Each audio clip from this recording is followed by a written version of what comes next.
observed is that progress came when there was peace. When people who would not speak to each other, learned to speak to one another, learned to engage in forgiveness and stop repentance, but stopping what they were doing, forgiving one another, at least to an extent that was necessary to speak to one another, and then moving forward peacefully. And that would be my overriding message, that we must have peaceful progress. I think, secondly, I really want us to recognise the UK's historic responsibility, and I'll come back to it. But there are a number of places around this world where the UK's withdrawal as an empire has left us dreadful humanitarian crises, disasters, political disasters, and the UK must recognise its responsibility. And I think particularly of the Holy Land and Sri Lanka, which is another place where I hear horrifying humanitarian tragedies and atrocities have been committed, which come straight home to my constituents. And we must bear in mind our historic responsibility. This issue, of course, is of very important significance, not only on a humanitarian basis, which is the first and foremost reason why it's important, but also on the international and domestic political scene. I don't think any politician who represents Kashmiris will be in any doubt about the political and, frankly, electoral importance of this issue. And that is a good thing. But I just would say this to you, let's be realistic. In this country, the Indian vote is also a very substantive vote. And it is necessary to find a way forward so that politicians can make progress on the Kashmir issue without the kind of polarity which makes progress impossible. Perhaps come back to that in a moment. I want to pick up on this idea of offensive defence. I do not recognise offensive defence. If something is offensive, it is offensive. And we should, this preemptive defence, you hear these terms. No, we should have actually an attitude to this which is simple to the point of naivety, I would suggest. Do not attack, no one attack anybody else, refuse to attack anybody else, and say actually we are having a defensive posture where we are prepared to live in peace, to forgive and to speak. And in that attitude of peace and friendship in an open hand, not one clasped around the spear, then you can go forward in friendship and make progress. So I absolutely reject this concept of offensive defence. It is an insult to people to engage with, and I will always be strong. I want to propose three actions. Firstly, we must, just return to this point, we must recognise that both Pakistan and India are of the first political importance internationally and domestically. If one were to take an attitude, and I know perhaps hard to hear for some, but if one were to take an attitude that India was brought to her knees before we can make progress, we'll never make progress. I absolutely agree that India ought not to have a permanent seat on the Security Council while this remains unresolved. I think that's extremely important. It is crucially, it's part of the negotiating strategy to ask India, to require India to make progress. So I absolutely endorse that point. But we must recognise that there is a large Indian presence in the UK, and people do take polarised positions. And this is why I've always emphasised the universality of human rights. The right to decide peacefully at the ballot box who governs you. Just as I want a referendum on our membership of the EU, which perhaps we'll disagree on, that's why I'm in politics. I came into politics because I wanted to restore British democratic control of who governs us with a referendum on our membership of the EU.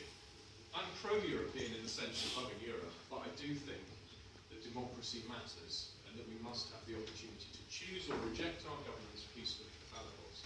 And what I require for myself in my own country, I require from Kashmiris, because I think that's only fair and just. And that is why I'm so committed. Frankly, there are two reasons why I'm so committed to this cause. One, on behalf of my constituents who I'm duty-bound to represent, and the other, because there is a clear parallel for me that the passion I feel about the European Union shows me the passion indicates in my heart, the passion that all of you feel. But in the midst of all of that, we must remember the importance of the Indian vote, and we must create the space within which politicians who represent Indian communities can also join us in asserting the universality of those rights. And so that is why I would encourage you to stick to the universality of those rights. The second point is we must be realistic about what the government can and will do. Precisely precisely because we have this historic legacy, those independent nations of Pakistan and India, specifically, particularly India, are bound to push back if we seem to be reasserting our colonial power. That is realpolitik, it is inevitable, and we must be cautious of it. I recognise that realistically, if the government takes a line which is too strong, it is bound to have a strong reaction from India. That means that the government should proceed cautiously, but that doesn't mean there's an excuse for not proceeding at all. Precisely because this country contains large diaspora populations from both India and Pakistan, that is precisely why progress ought to be made. Because it's in the interests of both populations that the situation is resolved, and that India and Pakistan are able to trade freely on their case. And the third point I want to make is up-to-date information. It is absolutely right that we meet together to remember atrocities. It is absolutely right that we do that. But we must also make sure that the things we complain about most are current, contemporary, that they are accurately reported, and that they're brought before the world. The question was asked, why can we not achieve for Kashmir what's been achieved for Palestine? And I voted to recognise Palestine after very careful consideration because it's such an important issue. The issue is this, it's putting before the public the reason why action must take place.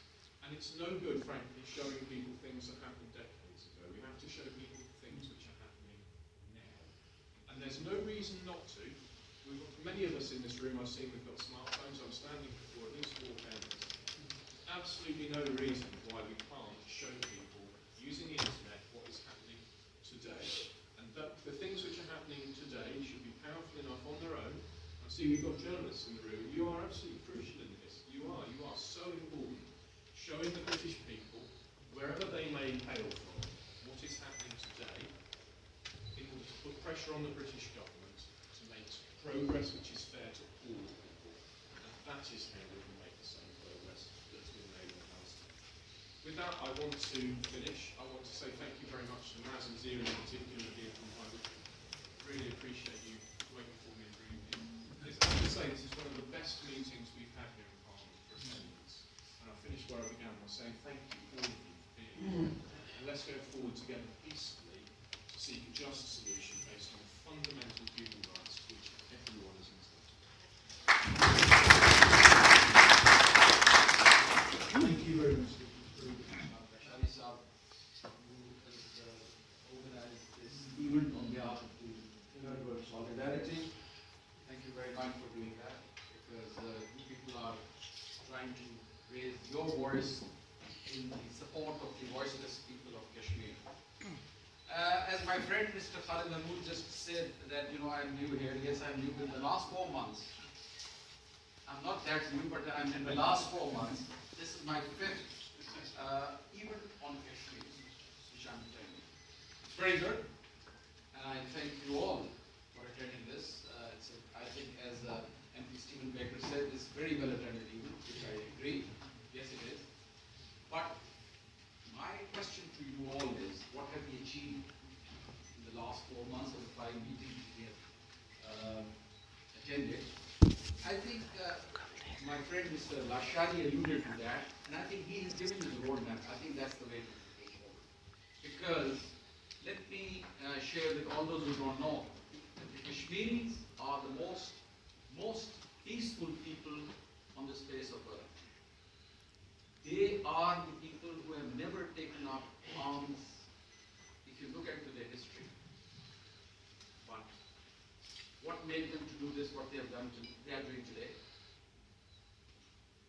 Because for the good about half a century, they waited the world, they waited the international community to honor their commitments. That not being the case, now they are demanding their fundamental human rights. That is right to self-determination. I think every charter of the UN or the Universal Declaration of Human Rights, each or any universal declaration or document you pick up, I think this is one thing and there's a general consensus. If the government in the UK can give its people the right to choose whether they want to be a member of the EU or they want to be out of it, that's fine. That's the sovereign guaranteed right of the government or the people of the UK. But similarly, the Kashmiris are no lesser children of the God. They also have the right to determine their right to self-determination, to decide their future. So I think, as it was mentioned here a while ago, that 100,000 deaths, yes. If you take any yardstick in the world, the 700,000 occupation forces of India, if you compare the ratio with the population of Kashmir, this is the largest 1 to 2 ratio, proportion of the military forces against the civilian population. This is the largest concentration of military in any part of the world. The only discomforting factor is that you see, we gather here very often and we talk about the fundamental rights of the Kashmiris. But we tend to forget that there is a very systematic campaign going on by the occupying forces of India and by the occupation government that they want to bring about a demographic change in Kashmir, in Jammu and Kashmir. I think it's about time that the world should take notice of that, because this campaign is well designed and is well orchestrated to bring some fundamental changes in the status of Jammu and Kashmir.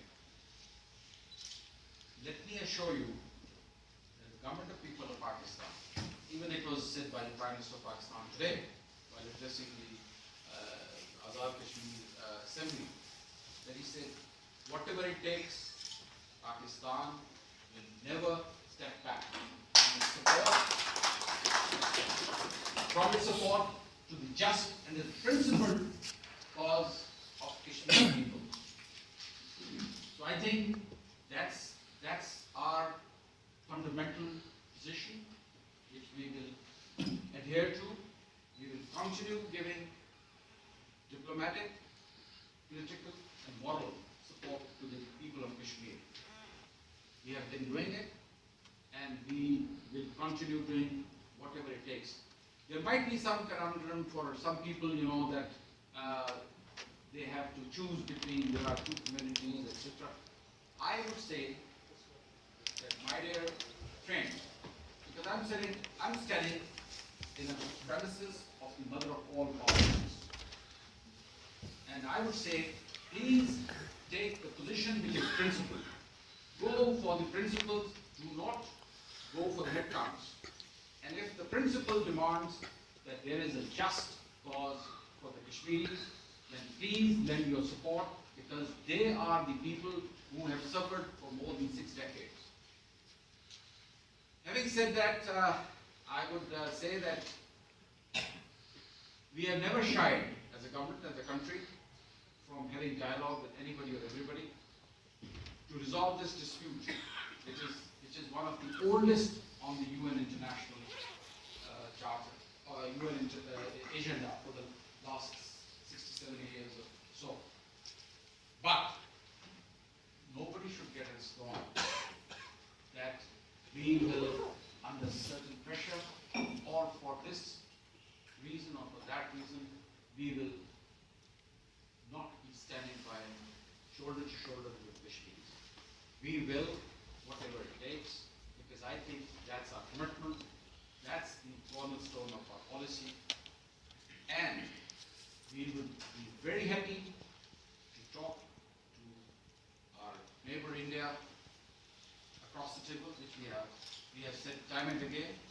But let me also tell you that that desire for negotiations may not be construed as a weakness. We are quite capable to defend our borders, and in the last few months there have been some rise in the tensions on the borders. So I think there should be no doubt in anybody's mind that any mistake can be very costly and pricey. So with this, I would say once again that we stand committed to have this Kashmir dispute matter resolved peacefully. We don't want to urge anybody to do anything which is unlawful, which is not within the bounds of law, wherever you are. But let me, ladies and gentlemen, tell you that the Kashmiris on the ground are doing whatever they can. They are running this independence and right for self-determination campaign with their blood and tears. But I request you, all the diaspora here, who are living in a bitter environment and circumstances, that they must show some respect for their brethren and for the right cause. Because I'm not saying that they should take up any situation, any unlawful situation, but I think it was just chalked up violently that you have to very respectfully, very lawfully put your point of view across, and that's the way to go forward. Before I conclude, I would say that it would be causing insult and injury to the indigenous struggle of the Kashmiri people if anybody tries to put any kind of a tag on it. It is very much a Kashmiri's own struggle, and they are waging it. Nobody is supporting them in terms of any material support. They are fighting this war with their blood and tears. But as far as we are concerned, we will continue doing what we are doing. We are extending moral, diplomatic support to this just cause, the Kashmiri people.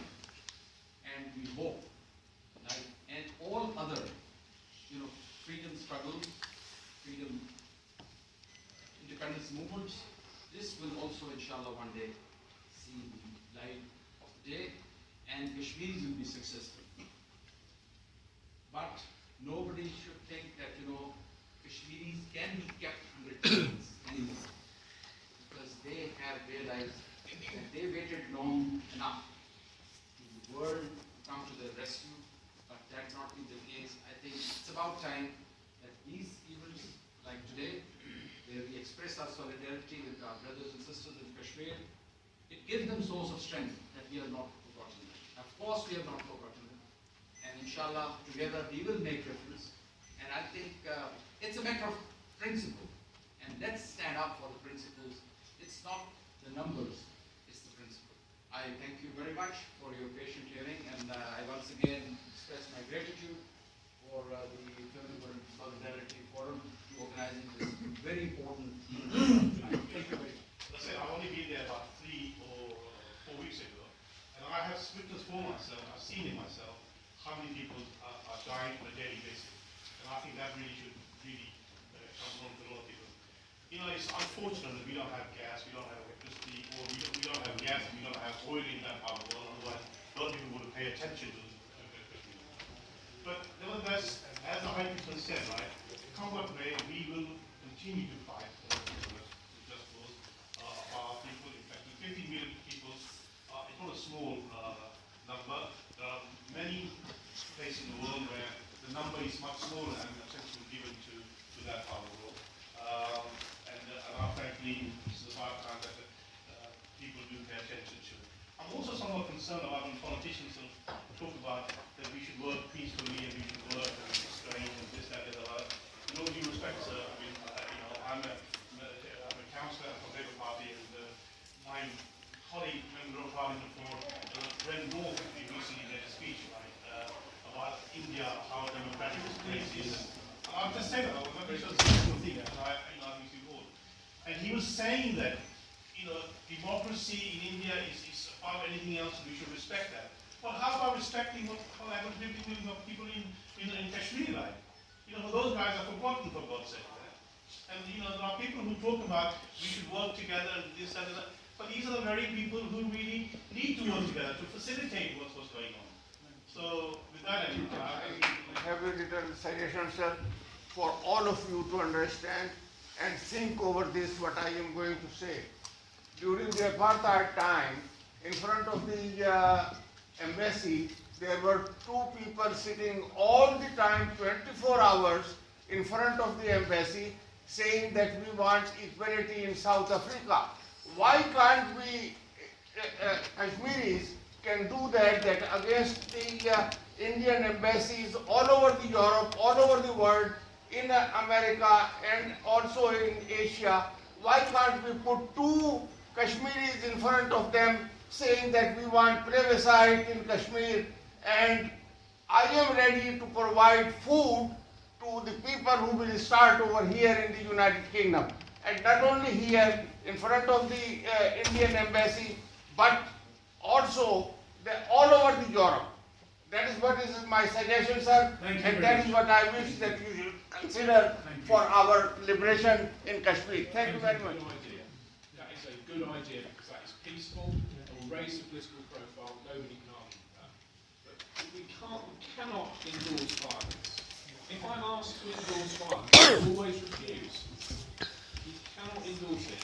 We can't make excuses for it. It things too much is at stake. What we can do though is, you've said you've just got back and you've seen violence. Why aren't you showing me the video today? I mean, this is what people must do. You go there, you've got your smartphone, for goodness sake, take a video and bring it home and say this was last week. Because then I can say, now I understand, now I've seen the evidence for last week, now I can show it to the minister, and now I can go somewhere. But if you ask me to endorse violence, I will not do it.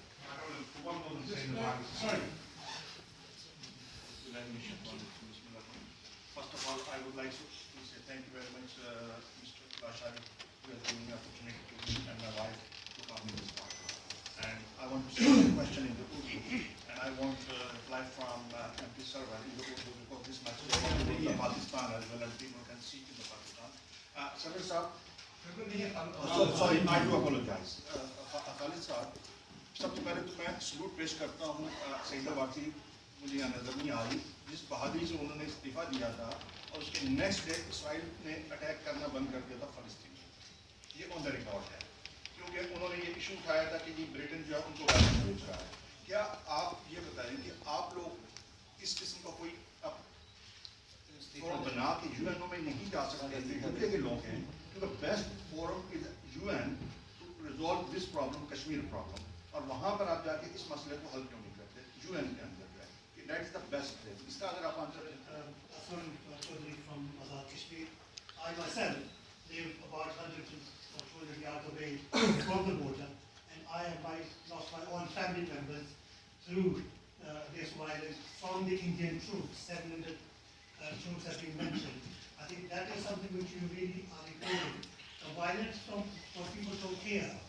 Nobody will accept that, nobody will endorse that. But what we need to understand, the 700 troops in Kashmir does not help, and Muslims are from the Kashmiris, this side of Kashmir, are losing lives all the time.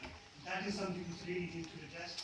I understand your question about smartphones and all that, but I think I would invite you personally, on my own expense, to come and visit with me and see the border yourself and see and speak to the people who have lost their lives during this time. Thank you very much. I mean, look, I think what Stephen said is still totally right.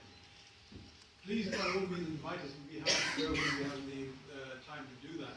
But why waste that much time when you have the resource at your hand? You have these things, you want to walk around. Why don't we use what's available to us, and then when it's possible for us to do that? So let's not get stuck in the semantics of what's going on. What I've said for a long time is that too often we sit in meetings like this, and the Commissioner said this again, is that we talk and talk and talk. For the last almost 50 years that we've sat in these meetings talking about this issue, the people have continued to suffer. And Stephen quite rightly said this, the High Commissioner said this, I'm saying this, is that unless we're prepared to move forward in a constructive way and see how we can deal with it, unless we stop making all sorts of claims about endorsing violence and moving forward, then we'll have a reason to move forward. You also raised the issue of Syed Abbas. I mean, fair play to her what she did in relation to what she did, but I think you don't really understand the history of what other people have done in this parliament in relation to that. And that was just not people like me, but other member parliamentarians like Stephen and a lot of people who've been here representing people like Gerald Kaufman, who worked extremely hard on all those issues, and a huge amount of people who really work to support that. So there is a lot of parliamentarians who are not necessarily of Southeast Asian origin, who have done a huge amount of work, and we should recognize that as well. So let's not try and narrow it down. The gentleman at the back. Previously, there was an event in House of Lords about Kashmir, and the president of Kashmir, Sardar Yaqub, present there, and I'm agree with you. Too much talk, too much events, too much seminars is still there, but there is no proper media for creating awareness on the ground of human rights. There is no any think tank of Kashmiris and non-Kashmiris to raise awareness about the human rights issue. This is not issue of Pakistan and India. Yes. That's why India don't giving our rights, because we have a lot of bad experiences. So we have to think about that this is a human rights issue. We have to establish a media, international media on the ground of human rights. We have to establish think tanks. And we have to protest like intellectual ways, not like only talks, some productive ways. Thank you for, I'm agree with you. Talks, not solution of this Kashmir. Thank you. Chairman, Right Honourable Member Khalid Mahmood MP, and Your Excellency, MPs, Councillor, Assalamu Alaikum. We are here to show solidarity with our Kashmiri brothers. There's definitely a human rights issue here. 8,000 mass graves were discovered in Kashmir, and we, the community, failed to highlight this.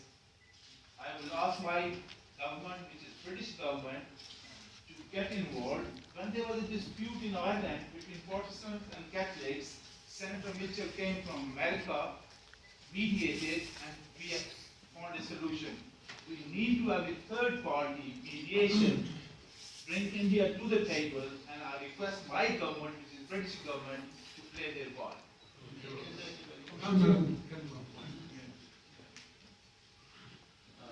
The Chairman, Excellency, all my friends, brothers and sisters. I'm not going to make a speech, but I have one suggestion. My suggestion is that just don't say few things, few words, and walk out of this door and get to the Let's commit ourselves today for Kashmiri brothers and sisters who have been suffering for the last 62 years. And I can assure you, if we are honest and serious for them, we can do a lot in sitting in Ukraine. And myself is concerned, and I know how can we do a lot of things for people of Kashmir.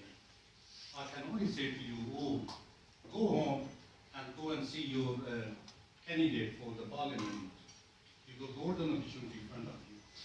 Get a commitment from them and only vote them the people who commit for the Candidates need space to stand on universal principles, and that means allowing India, to be honest, the space to withdraw with I can't think of a better word, with some honour. You know, it is a lot, and we have to give the British government the space to talk to India because it is such a large nation and because we have so many Indian people in the UK. And I think that perhaps has been what's been missing. But are you right? Yes, of course you're right. Everybody should. Pakistan as opposed to India, which is controversial as far as Modi is concerned, for starters.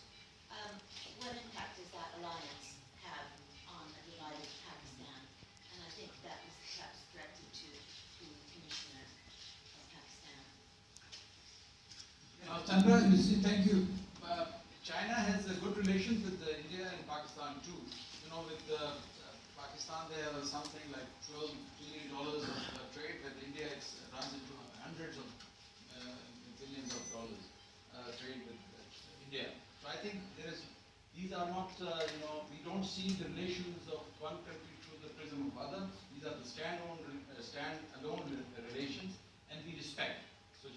China to decide, what sort of relation they want to have with Indians or with Pakistanis. Of course, yes, we have very good relations with China, and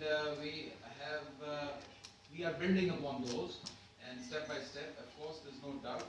But I think this is how the international, relations work. Sorry, just stand. Thank you very much, Mr.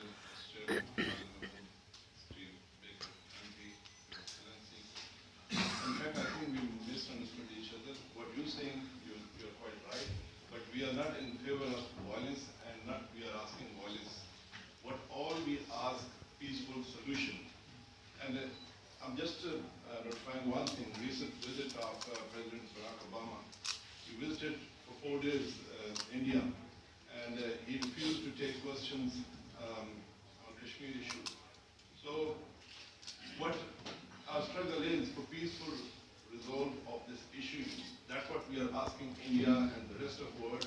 If we are if we don't want a peaceful resolution, then we go and fight. We are not often fight. We are asking peaceful resolve of this problem. So, what your suggestion, advice? We take your advice, and that's you're quite right, and we take in there. Please, just to be absolutely clear, I am, of course, convinced that the vast majority of people reject violence and violence. I just simply endorse what Khalid said earlier about not allowing ourselves to talk about freedom of violence. But let us not talk about freedom of violence.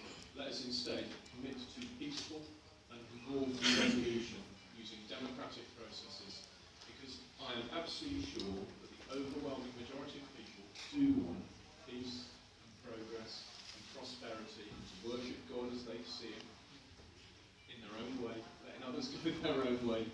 But my goodness, we are under a lot of pressure, not only in the UK, but around the world, on this particular set of issues.